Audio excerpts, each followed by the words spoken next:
ආයිබෝන් අදත් ඔයගොල්ලෝ සාදරයෙන් පිළිගන්න Travel with Chef YouTube channel එකට. ඔන්න අදත් මම රෙසිපි එකක් කරන් ආවා. ඒ තමයි මෙන්න මේ වට්ටක්ක කොහොමද මේ ටෙම්පරාදු කරලා හදාගන්නේ කියලා. ඉතින් වට්ටක්කත් හදන විදි බොහෝ ක්‍රම තියෙනවා.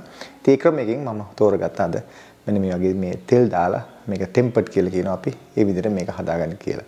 අපි බලමු කොහොමද මේක හදන්නේ සායකට අවශ්‍ය මොනවද මේ අමුද්‍රව්‍ය කියලා. ඉතින් මේ තමයි තියෙන වට්ටක්ක.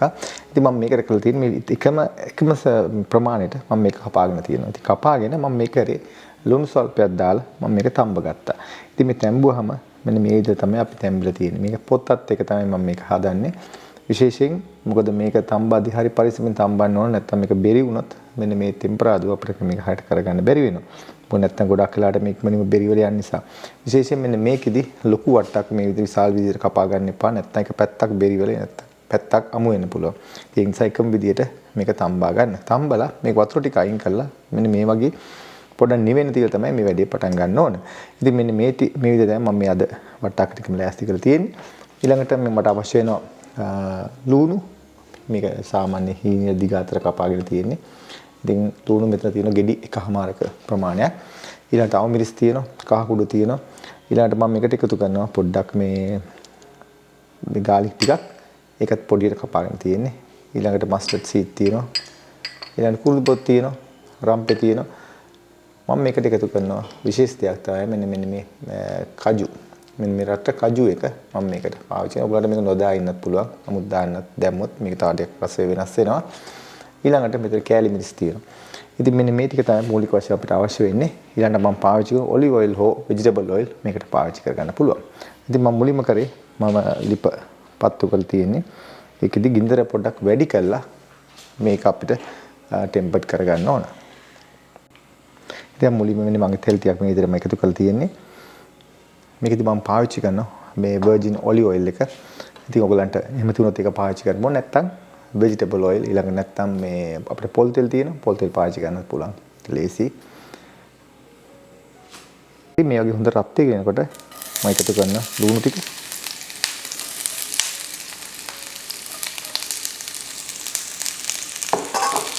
ලුණු ටික පොඩ්ඩක් මේක බැදෙනකන් තියාගන්න ඕනේ. ඊළඟට මම අබෑට කීපයක් එකතු කරන මේකට කුරුඳු පොතු ඊළඟට සුදු ලුණු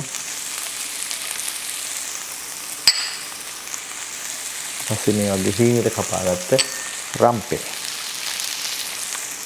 අවු මිරිස් මෙතන තමයි මේ වෙලාවට මේ ටික ඔක්කොම අපි එකතු කරගන්නේ. මොකද මුලින්ම එකතු කරොත් මේක ඉක්මනින්ම පිච්චිලා යන්න පුළුවන්. ඒකට තියෙන සුවඳ විතරයි. මේක තියෙන ගුණය ඔක්කොම නැති වෙලා යනවා. ඒකයි මම මේ විදිහට අදින් තනින් එකතු කරගන්නේ. ඊට පස්සේ මට මේ වෙලාවේදී එකතු කරන්නත් පුළුවන් කරපිංච තීගුයි.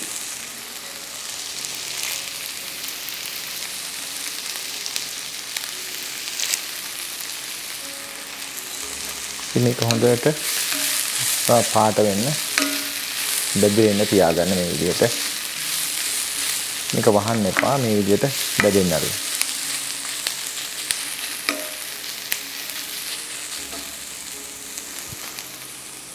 ටිකක් කළා බෙදීගෙනකොට මම දැන් ලුණු ටිකුත් මේ විදිහට එකතු කරනවා. මේක ලුණු දාපු ගමන් මේකේ බදින එක ඉක්මනින්ම මේකේ කුක් වෙන එක වේගය වැඩි වෙනවා. දැන් එකත් එක තමයි මම මේ විදිහට බෙදගන්නේ. ඔයගොල්ලෝ පේන්නේ තනින් තන මේක රන් පාට බැදීගෙන යනවා ලුණු ටික විශේෂයෙන් ලුණු. තා පොඩ්ඩකින් මම මේකට එකතු කරනවා කහ කුඩු මිරිස් කුඩු ටික.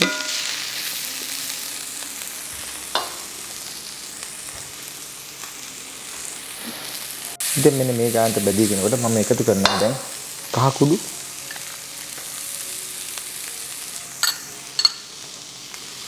මිරිස් කුඩු අවශ්‍ය විදිහට බලලා දාගන්න. ගොඩ දැවිලි කරගන්න එපා. ඊළඟට කෑලි මිරිස්. මොකද අනිවාර්යයෙන් මේ ටෙම්පරාදුවට කෑලි මිරිස් අවශ්‍ය වෙනවා. ඊළඟට මම බැදලා තියාගන්න මගේ මේ කැෂු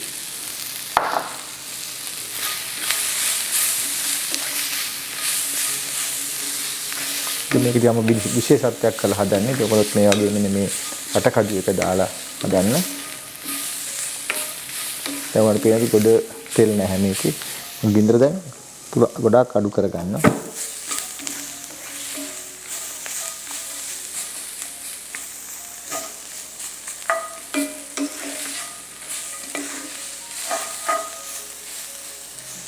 දැන් මම මේක හොඳට ඔයගලන්ට පේන්නේ නැති රන්රම් පාට තියෙනවා. දැන් මම එකතු කරනවා මගේ මේ වට්ටක්ක ටික. ඊට පස්සේ ඒක කවලම් කරද්දී පරිස්සමෙන් කවලම් කරන්න නැත්නම් කැඩිලා යන්න පුළුවන්.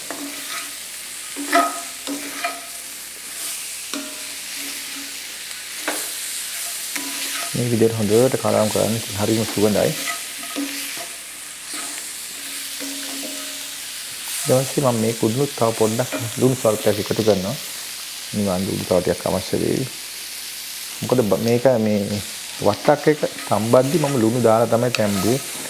ඒක නිසා තමයි මේකේ ලුණු රස හොඳින් තියෙන්නේ. නමුත් මම මේ ටික සියල්ලම දාලා මම තව පොඩ්ඩක් ලුණු එකතු කරගත්තා.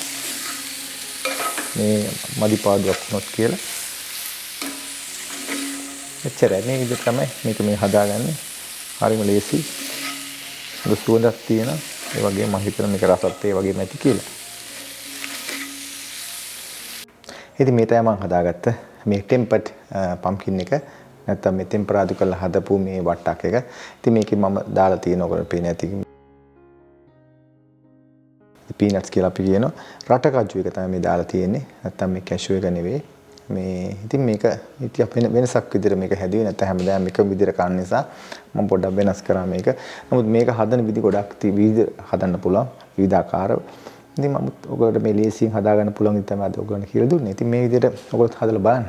මේ හදලා බලලා අපිට කමෙන්ට් කරන්න සුපුරුදු පරිදි travel chef YouTube එකටත් පුළුවන් ඔයගොල්ලෝ Facebook කරා කමෙන්ට් කරන්න පුළුවන්. ඉතින් මම හිතනවා අද වීඩියෝ එක ඔයගොල්ලෝ බොහෝ දේ ඉගෙන ගන්න ඇති කියලා. නැවතත් මේ වෙනි අලුත් වීඩියෝ හමුනතුරු අදට ගිහින් එන්න. ඔබට සුබ දවසක්. ආයිබෝවන්.